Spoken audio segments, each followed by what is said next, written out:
Welcome back. Well, the suspect accused of murdering two California police officers earlier this week was a free man, thanks to L.A. District Attorney George Gascon's soft-on-crime policies. The L.A. Times is reporting that Justin Flores had served 2 prison terms for burglary and car theft and pleaded no contest to possessing a firearm as a felon late last year.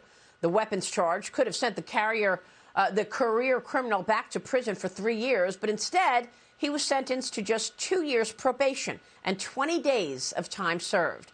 All of this as the group working to recall Gascon says that they've reached the 650,000 signatures to trigger a recall against him. Dagen McDowell, you saw this coming. Yes, George Gascon, just like Chesa Boudin and even Alvin Bragg, these men are pro-criminal. They are anti-cop, and they are a danger to police officers. They are a danger to people, law-abiding citizens and residents who live in these cities. Looking at this murderer, Justin Flores, you talked about he should have been, not just could, should have been behind bars for this weapons charge. He was a convicted felon. And in fact, a day before Flores killed these police officers, a probation officer filed to revoke a revocation because he had assaulted his girlfriend last week, violating the probation. There, in no world should this man have been on the street. And as much as the liberals talk about guns, they are willing to take people off the street when felons are busted carrying illegal weapons. But they want to go after law-abiding residents and citizens who want to protect themselves.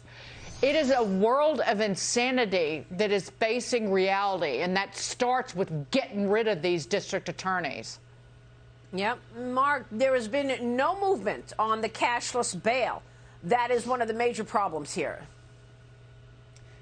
Yeah, I don't understand these pro-crime, anti-safety DAs. I mean, this is just, it's getting absolutely crazy. The DA in San Francisco that got recalled, what's his name? Chesa Boudin. He made a comment. Yeah, he made a comment. He said, we're not going to incarcerate our way out of poverty. What the heck does that even mean? I mean, that's not even a logical statement. Incarceration has nothing to do with poverty. It has to do with providing safety to law-abiding taxpayers. And I feel like the taxpayers are finally beginning to feel fed up with all of these woke and progressive policies that are putting them day after day in harm's way. It's time for some pretty serious changes, and I think you're going to see that begin to happen over the course of the next several months. Yeah, but you know that not following the rule of law starts at the top, and that is really setting the tone.